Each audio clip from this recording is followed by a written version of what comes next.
دین اسلام میں ہمیشہ ان اہل علم کو ترجیح دی جاتی ہے جو عالم بھی ہو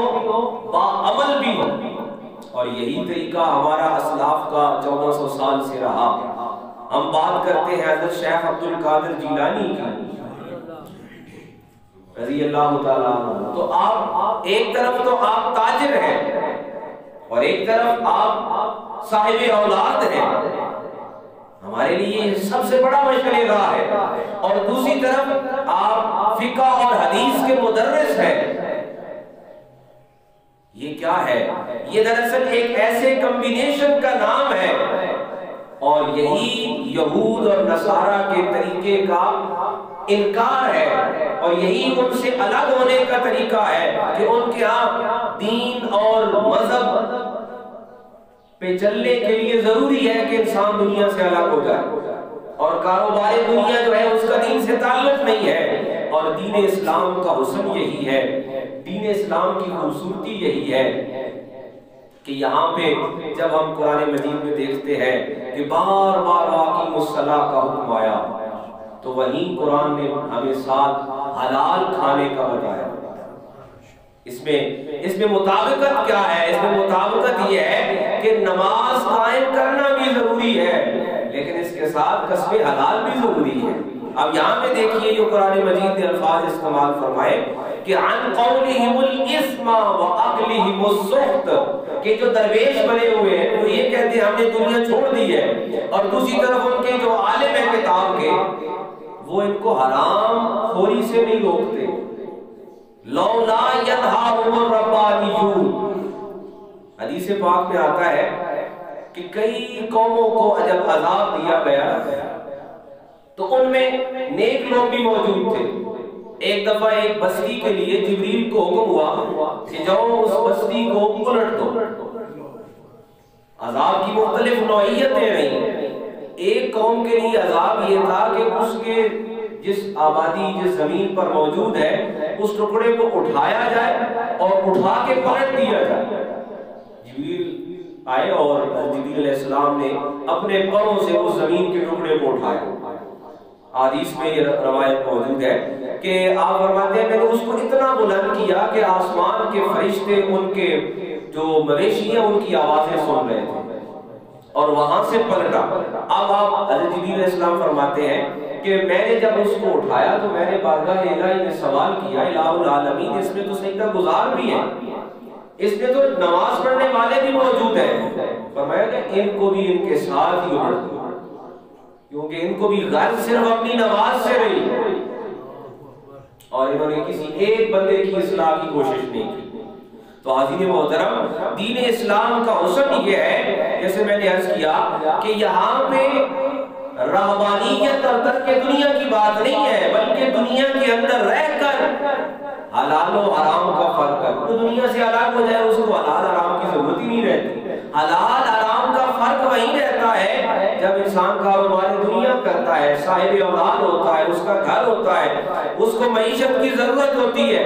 پھر فرق پتہ چلتا ہے کہ ایک طرف حلال ہو ایک طرف حرام ہو، اور یقیناً حلال کے لیے مشکلات آتی ہیں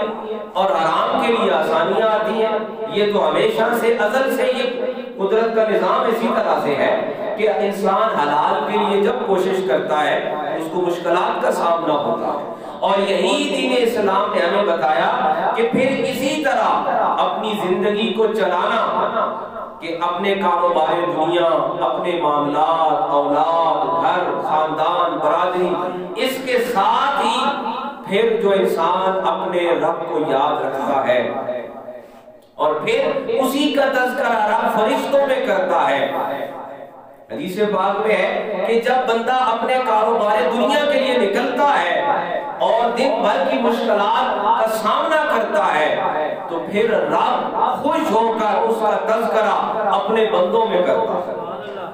اپنے فرشتوں میں کرتا ہے کہ دیکھو تم کہتے تھے کہ ہم تمہارے سجدے کے لیے کافی ہیں، یہ اس مٹی کے انسان کو بنانے کی کیا ضرورت ہے؟ تو میں جو جانتا ہوں وہ تم نہیں جانتے۔ رب یہ دکھانا چاہتا ہے، وگرنہ عبادت کے لیے فرشتے کافی تھے، مگر عبادت کے ساتھ یعنی حلال اور حرام کی پہچان رکھ کے انسان جب اپنے کاروبار دنیا اور اپنے معاملات کو سنبھالتا ہے اور رب اور رسول کے حکم کے مطابق گزارتا ہے، پھر وہ رب کی بارگاہ میں محبوب کہلاتا ہے، اور پھر وہ رب کی طرف سے اس منزل پہ پہنچتا ہے جس کے لیے قرآن نے کہا کہ رضی اللہ عنہم ورضوا عنہ۔ اور پھر امام الانبیاء خاتم الانبیاء صلی اللہ تعالی علیہ وآلہ وسلم کی سیرت مطہرہ، آپ کی حیات مبارکہ، آپ کی مقدس زندگی ہمارے سامنے سب سے پہلے نمونہ ہے، اور اس کے بعد ہمارے لیے مشعل راہ ہے صحابہ کرام رضوان اللہ علیہم اجمعین کی جماعت، کہ جنہوں نے کاروبار دنیا بھی کیا اور پھر کاروبار دنیا کے ساتھ اللہ اور اس کے رسول کے حکم کی پاسداری بھی کی، اور پھر پاسداری کر کے بھی بتا دیا کہ جناب سیدنا صدیق اکبر جو قافلہ عشق کے سالار ہے، جو خلیفہ اول ہے، جو پہلے عاشق رسول ہے، کہ جنہوں نے اپنا گھر بھی لٹایا، اپنا مال بھی دیا، اپنے آپ کو پیش بھی کیا، اور سرکار دو عالم نے فرمایا کہ میں نے دنیا میں ہر ایک کا جو مجھ پہ احسان تھا میں نے ہر ایک کا احسان لوٹا دیا، مگر ایک ہے صدیق اکبر، تیرا احسان میں نہیں لوٹا سکا۔ اور پھر یہ سیدنا صدیق اکبر کی ذات والا صفات ہی ہے جس کو قرآن نے کہا کہ ثانی اثنین اذ ہما فی الغار، اور یہ سیدنا صدیق اکبر کی ذات والا صفات ہے جس کے لیے قرآن نے کہا کہ وَسَيُجَنَّبُهَا الْأَتْقَى الَّذِي يُؤْتِي مَالَهُ يَتَزَكَّى، کہ یہ ایسا متقی ہے جو متقیوں سے بھی آگے بڑھ کے متقی ہے،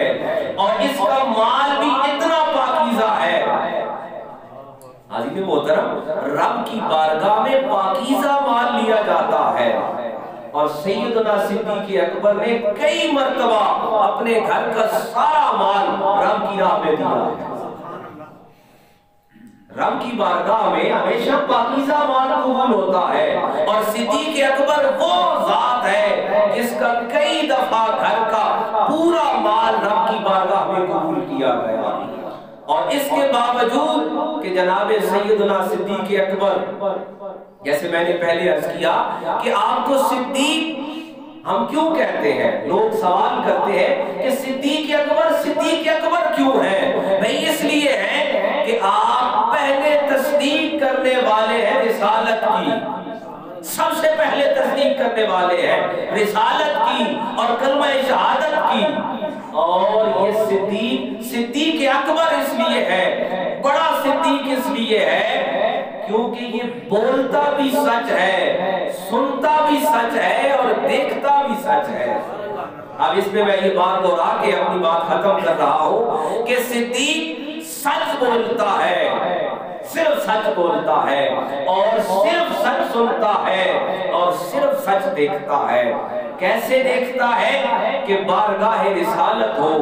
بارگاہ امام الانبیاء ہو، خاتم الانبیاء کی نشست میں بیٹھ کر سیدنا صدیق اکبر کا عمل یہ ہوتا ہے کہ آپ جناب حیدر کرار کے چہرے کی زیارت کرتے ہیں۔ لوگوں نے پوچھا کہ امام الانبیاء کی مجلس سجی ہے، نبیوں کے امام تشریف فرما ہے، سیدنا صدیق اکبر آپ علی کے چہرے کی طرف دیکھتے ہیں، اور جن کی زبان صرف سچ بولنے والی ہے اور تصدیق کرنے والی ہے، سیدنا صدیق اکبر فرماتے ہیں لوگوں میں نے نبیوں کے امام کی زبان سے سن رکھا ہے کہ علی کے چہرے کو دیکھنا عبادت ہے، لہذا مجلس نبی میں بیٹھ کر علی کے چہرے کی زیارت کرنے والے کو صدیق اکبر کہتے ہیں۔ قاضی محترم، اہل سنت کا ہمیشہ سے یہ طریقہ رہا ہے کہ ہم جناب سیدنا صدیق اکبر کا بھی احترام کرنے والے ہیں، اور جناب حیدر کرار مولائے کائنات علی بن ابی طالب سے بھی محبت کرنے والے ہیں، اور ان دونوں میں کوئی کمی بیشی یہ اہل سنت کے عقائد کے خلاف ہے، تو لہٰذا یہی عقیدہ ہم نے لے کے جانا ہے کہ صدیق اکبر وہ ہے جو تصدیق کرنے والے ہیں، اور صدیق اکبر وہ ہے جو چہرہ علی کی زیارت کر کے صدیق بننے والے ہیں۔